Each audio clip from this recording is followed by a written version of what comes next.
नमस्कार दोस्तों, कथा वार्ता में आपका स्वागत है। आज प्रस्तुत है शिवानी जी द्वारा लिखी कहानी गूंगा। सर्जन पंड्या को दूर से देखने पर लगता कोई अंग्रेज चला आ रहा है। सुर्ख गालों पर सुख, संतोष और स्वास्थ्य की चमक थी। उनके हाथ में कुछ ऐसा यश था कि उनकी प्रतिभा का स्पर्श पाते ही मुरझाए मरीज भी चंगे होकर बैठ जाते।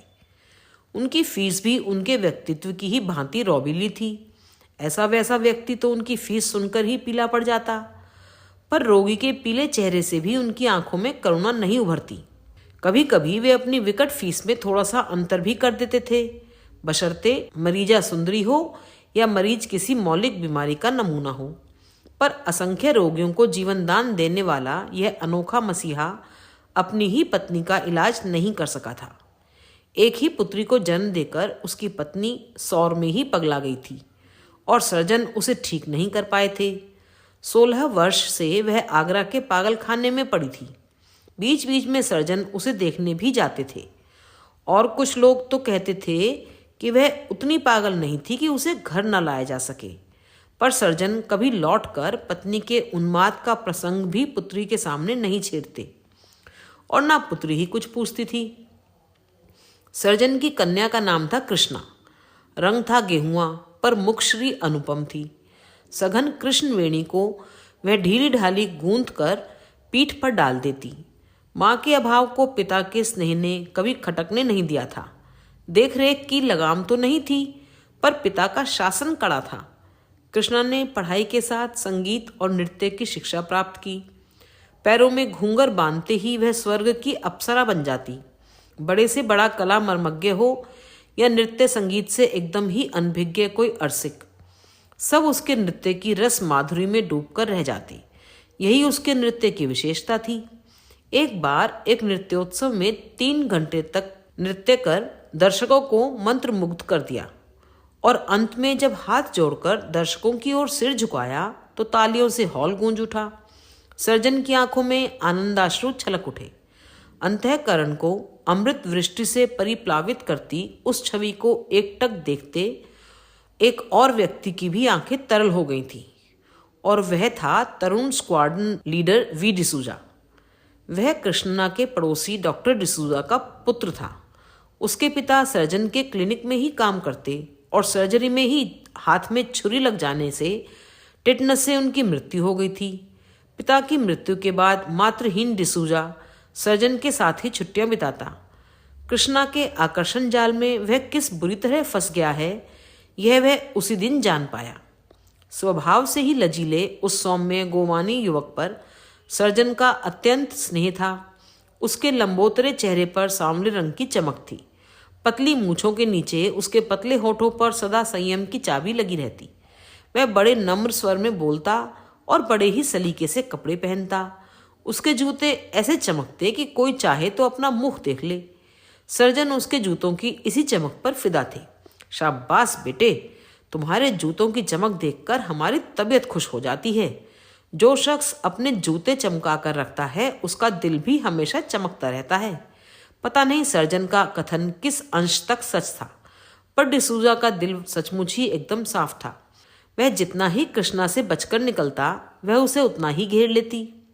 इसी बीच सर्जन को अपने निसंतान बूढ़े चाचा की क्रिया निपटाने पहाड़ जाना पड़ा। कुछ ही दिन पूर्व उसके चाचा का अनुनय भरा पत्र आया था। मैं मरणासन्न हूँ। मेरी मृत्यु के बाद जैसे भी हो मुझे पीपल पानी कर जाना, नहीं तो मेरी आत्मा भटकती रहेगी। सर्जन प्रगतिशील विचारों के होकर भी घोर सनातनी थे। अपने राजप्रसाद के गुसलखाने में लघु शंका से निवृत्त होने भी जाते तो जनेऊ कान पर चढ़ा होता। चाचा की आत्मा को तो उन्होंने भटकने से बचा लिया, पर पुत्री की आत्मा भटक गई। 13वीं कर लौटे तो चित्त प्रसन्न था। आत्मीय स्वजनों ने उनकी पुत्री के लिए एक हीरे सा टुकड़ा वर ढूंढ दिया। कृष्णा उन्हें लेने एयरपोर्ट पर आई। क्यों बेटी, कांतम्मा तुम्हें छोड़कर छुट्टी लेकर घर तो नहीं चली गई थी? उन्होंने पूछा।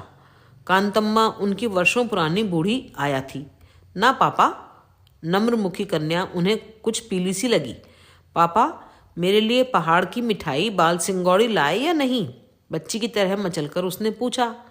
लाया क्यों नहीं, और भी एक चीज लाया हूं अपनी दुलारी बेटी के लिए। जानती हो क्या? सर्जन ने मुस्कुराकर कहा। क्या पापा? एक सुंदर सा वर, जिसे ढूंढने ही शायद भगवान ने मुझे पहाड़ भेजा था। सर्जन ने कनखियों से बेटी की ओर देखा और ममता से उनका गला भराया। थोड़े ही दिनों में उनकी बेटी पराई हो जाएगी।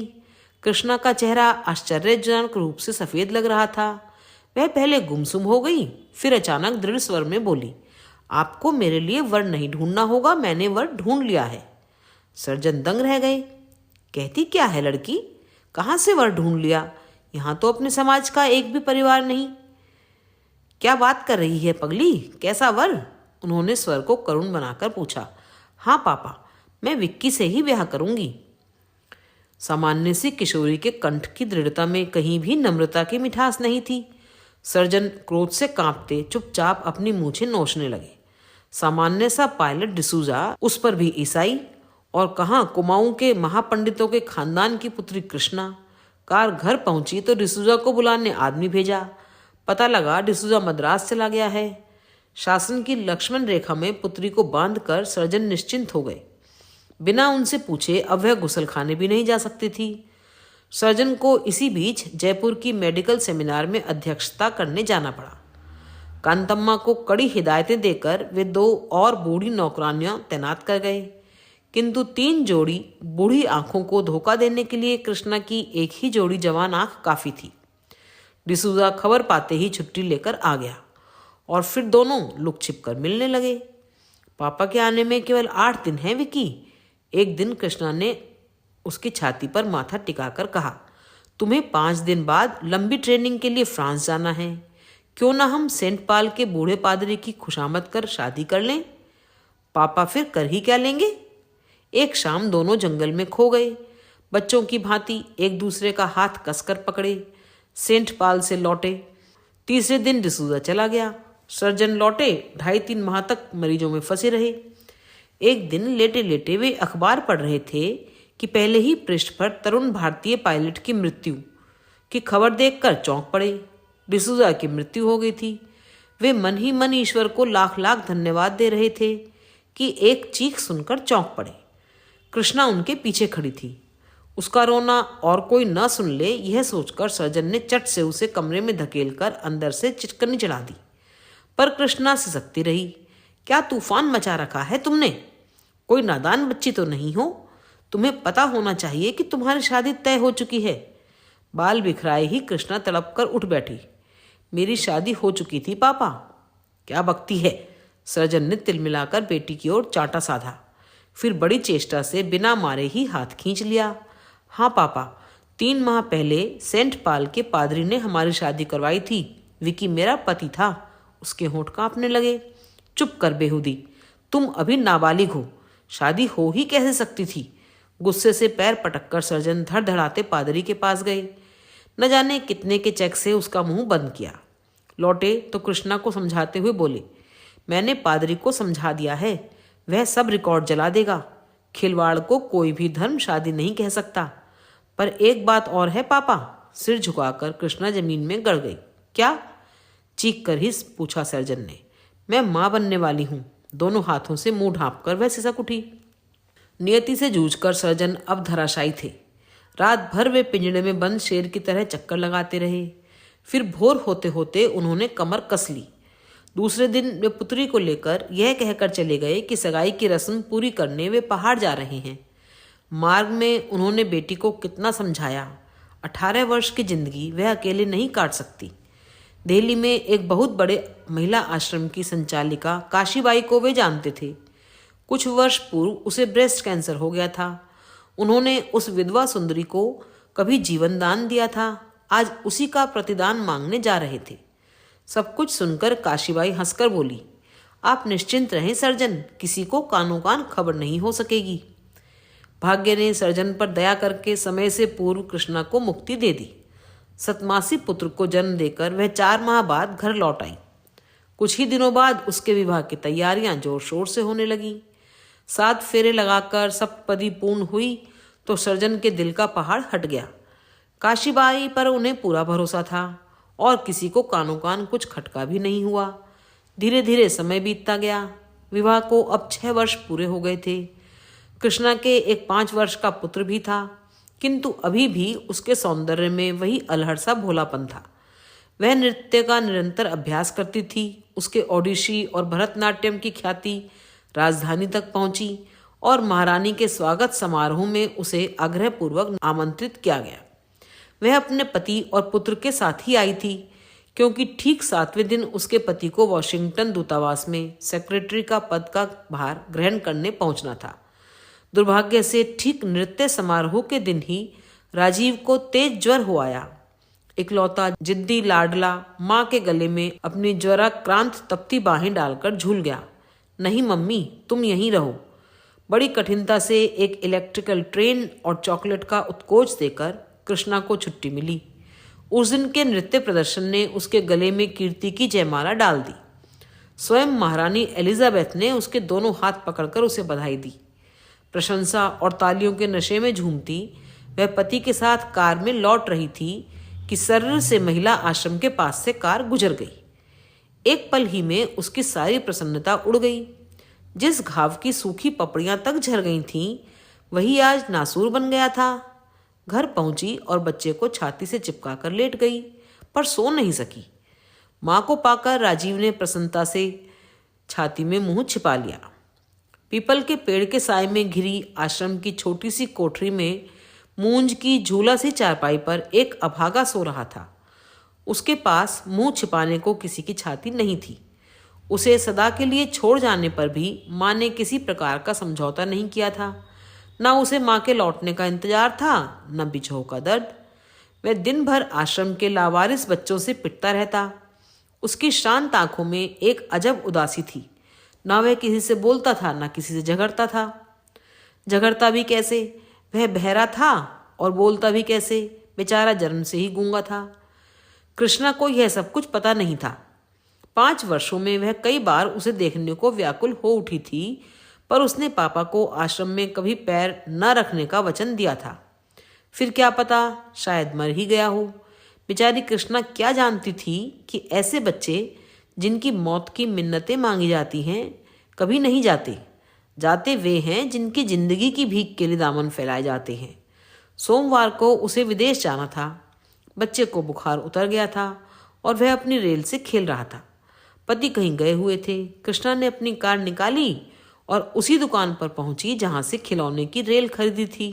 ठीक वैसी ही रेल खरीदी। एक बड़ा सा भालू लिया, कई चॉकलेट से बैग भरकर आश्रम की ओर चल पड़ी। थोड़ी दूरी पर कार पार्क कर उतरी तो कलेजा धड़कने लगा। क्या पता काशीबाई की बदली हो गई हो। साहस कर भीतर गई तो काशीबाई गेट पर ही मिल गई। ओह तुम! वाह, आओ आओ, दफ्तर ही में बैठे। हाथ पकड़कर उसे भीतर ले गई। कहो, आज बहुत दिनों में याद किया। स्वर का तीखा व्यंग्य कृष्णा के हृदय के घाव पर नमक छिड़क गया। आती कैसे? पापा को वचन दिया था, कहकर कृष्णा ने माथा झुका लिया। क्या उसे देखोगी? बड़ी आत्मीयता से काशीबाई आगे को झुक गई। सिर झुकाकर कृष्णा ने मौन स्वीकृति दे दी। देखो कृष्णा, बुलवा लेती हूँ, पर जरा अपने दिल पर काबू रखना। वह अभागा गूंगा है। ये नौकरानियां साली बड़ी हरामी हैं।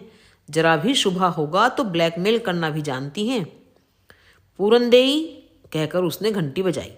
एक अधेड़ सी जल्लाद औरत आकर खड़ी हो गई। देखो, गूंगा बाबा को ले आओ, बड़ी डॉक्टरनी आई हैं, उसकी जबान देखेंगी। पूरनदेई चली गई तो संसार की सारी हथौड़ियां कृष्णा की कनपटी पर चलने लगी। रुमाल निकालकर वह पसीना पोंछ रही थी कि चल चल कहती हुई खच्चर की तरह हाँकती पूरनदेई गूंगे को ले आई। वह शायद किसी की मंगनी की कमीज पहने था, जिसकी बाहें उसके हाथों से बहुत नीचे लटक रही थी, या शायद कमीज की लंबाई महज इसलिए बढ़ा दी गई थी कि जीर्ण निक्कर ने नीचे के अंगों की लाज ढांकने से एकदम ही इनकार कर दिया था। तैयार क्यों नहीं किया इसे? सक पकाकर काशीबाई ने पूरनदेई को डांटा। जिद्दी कैसा है यह हरामी, कितना कहा कपड़े बदल ले, माने तब ना। पूरनदेई आग्नेय दृष्टि से गूंगे को भस्म कर बाहर चली गई। कृष्णा की सजल आंखों में नन्हे राजीव का चेहरा नाच उठा, जिसके 100 नखरे उठाते हुए वह आया और उसके पति हार हार जाते थे। द्वार पर कुंडी चढ़ाकर काशीबाई ने इशारे से गूंगे को नजदीक बुलाया। आओ बेटा। घम घम। गूंगे ने किसी महान दार्शनिक की भांति हंसकर अपनी गूंगी दलील पेश की, जैसे कृष्णा से कह रहा हो, माँ इसकी बात तुम्हें मत आना, यह बड़ी लबारी है। कृष्णा ने बेटे की बात समझ ली। ऐसी भाषा केवल माँ ही समझ सकती है। झरझर कर उसकी आंखें बरस उठी। छोटा सा डिसूजा ही तो खड़ा था, वही संयमी दृष्टि, वैरागी मुस्कान। लपक कर उसने गूंगे को खींचकर छाती से लगा लिया। कभी उसकी लटों को चूमती, कभी मैल से काली कलाइयों को। लगता था चूम चूम कर ही गूंगे को अपने में भर लेगी। अरे बस भी कर, क्यों गूंगे का सिर फिरा रही है? अपनी जल्लादी आंखों को और भी कठोर बनाकर काशीबाई बोली। तिल मिलाकर कृष्णा ने उसे छोड़ दिया। मुक्ति पाते ही गूंगा खिलौनों के पास गया। ले, सब तेरे हैं, कहकर काशीबाई ने उसे डिब्बे थमा दिए। गूंगी आंखें चमक उठी। कभी इंजन को उठाता, कभी रंगीन लाल हरे रंग रेल के डिब्बे को, कभी ताली बजाता और कभी गोल घूम घूम कर नाचता, घम घम मम मम। अब तुम जाओ कृष्णा, बड़ी देर से दरवाजा बंद है।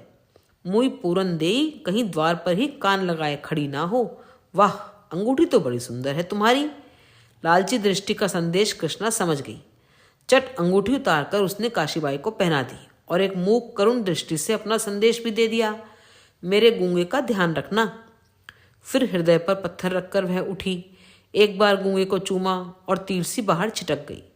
सोमवार को वह पति के साथ विदेश चली गई। कुछ ही महीनों में भारतीय सेक्रेटरी की नृत्य प्रवीणा पत्नी की चर्चा पूरी एम्बेसी में थी।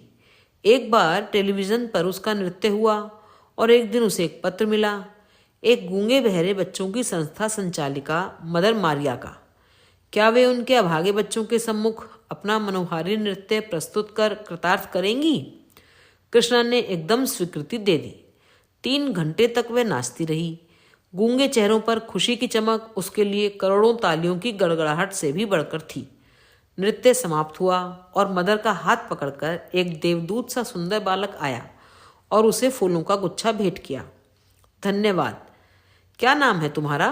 पूछते ही कृष्णा को अपनी अल्प बुद्धि पर क्रोध आया। ओह मिसेस त्रिपाठी, यह बेचारा तो जन्म से ही गूंगा है, मदर ने कहा।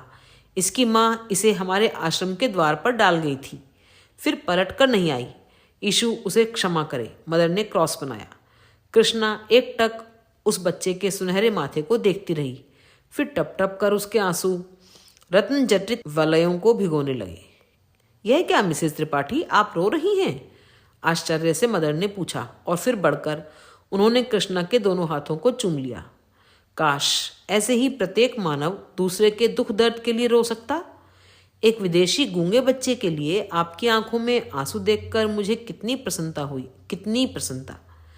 बेचारी मदर क्या जानती थी कि वे आंसू केवल उस विदेशी गूंगे बालक के लिए ही नहीं थे, वे उसके लिए भी थे जो अपनी दुबली कलाइयों से खिड़की की सलाखों को जकड़े ही सो रहा था। उसकी छाती से एक मैला सा कपड़े का भालू चिपका था।